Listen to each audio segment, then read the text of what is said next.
And welcome to Farm Day. Unfortunately, we're having some technical difficulties, so we cannot do a live video, but we're hoping that this is okay.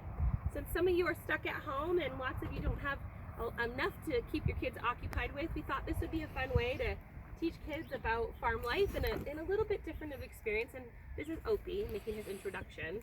So Opie can seem like he's a little bit of a bully, and he kind of is.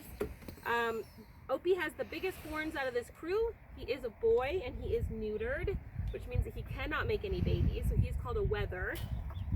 And Opie uses that to his advantage because these are all of his little girls. Everybody else in here is a female. So we have some babies running around here, like the one up here, back here, which is Flora, and her mom Fauna, which is right there. And then we have Merryweather, who's actually a pygmy goat. And she's not a baby, she's a full-size adult. These guys are Nigerian dwarf goats, which are a mixed breed goat that is primarily made for small size and lots of milk production that comes from Africa. And just like your dogs, goats can be clicker trained. Who wants to come up? Does anyone want to come up? Do you want cookies? He's like, no, I have food over here. You want it?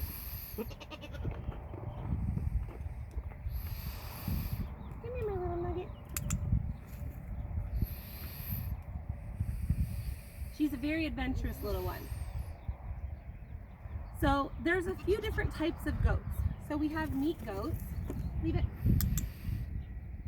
which are used for meat. Instead of, cows or chickens, or in addition to. Then we have goats that give us yarn. So we actually shear their fur, which is actually a wool, similar to like a sheep, and we turn it into yarn, and we can make all kinds of different products out of it, such as sweaters or scarves or hats or gloves. And then we have milk goats, which are these guys. So the whole point is for these guys to be able to provide milk, which can make cheese and yogurt and soaps and all kinds of fun stuff. So goats pretty much poop wherever they go. So if you look at the ground here, there's all these little tiny little black pebble looking things. They're not pebbles, they are goat poops. An intact male, meaning he's not neutered, would smell really, really, really bad. Luckily, he's neutered. So the goat smell is just traditional goat smell instead of intense goat smell. So this one is Scarlet, and this is Cupcake. And Cupcake is actually Scarlet's aunt. Scarlet's mom is down there. And her sister. Her daughter is Dixie, who's back there. And this is Fauna. And her daughter, Flora.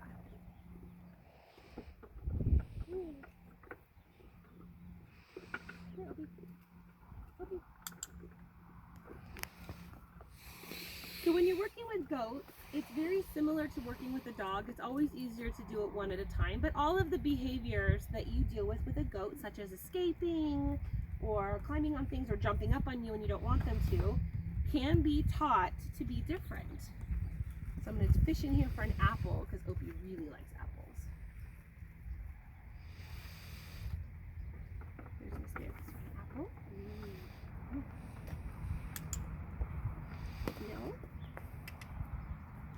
So anytime that he wants to jump up on me, I'm going to try to redirect him to the side. Use the clicker to mark when he's done something correctly and then pay him out. He really likes these butterscotch horse treats. Woo. Goats love to climb. They love to climb on top of things. They love to jump off stuff. That's why goat yoga is such a big deal. Because if you get on the ground, you're pretty much guaranteed someone's going to climb on top of you. If you ever spend some time watching goats running around and playing, they're very silly. They're kind of like watching little toddlers running around and playing with their toys when they have no idea how to use it. They're just using it in a way that seems fun to them. They don't have any front teeth. So all of their teeth are in the sides of their mouths. So when they go to mess around with stuff or bite on things, they have to actually pull things in through their lips and into the back side of their mouth. So when everybody, worries about being bitten by something when you're handing out cookies to a goat,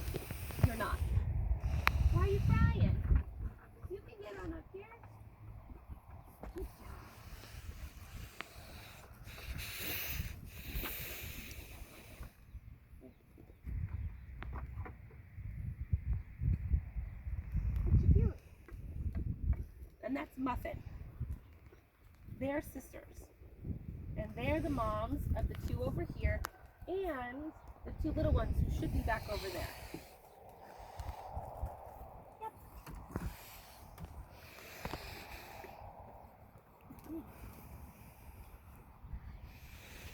So when we're working with goats, they have to eat a lot of fresh forage.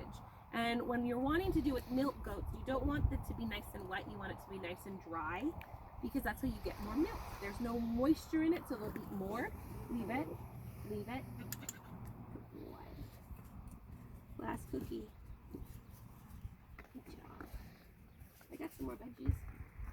Go on, move it. Good boy. I'm gonna spray the cookies out.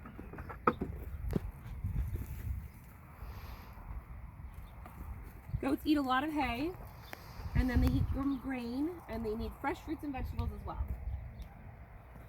And when you would have them out on pasture, they'd be grazing all of the grass that you have in a pasture down to pretty much nothing, along with a lot of different types of weeds.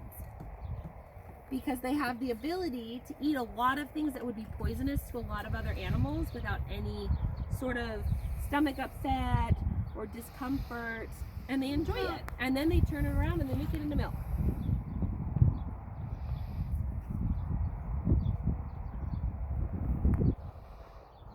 Goats can make awesome therapy pets. They can be taught to walk on a leash, to go potty train, to be able to visit the vet's office without a problem, to go into assisted living facilities. And they're a lot of fun to just watch running around and being goofballs. Well, that's it. I hope you enjoyed our little video for today, and check back in tomorrow when we're going to be learning how to groom a goat.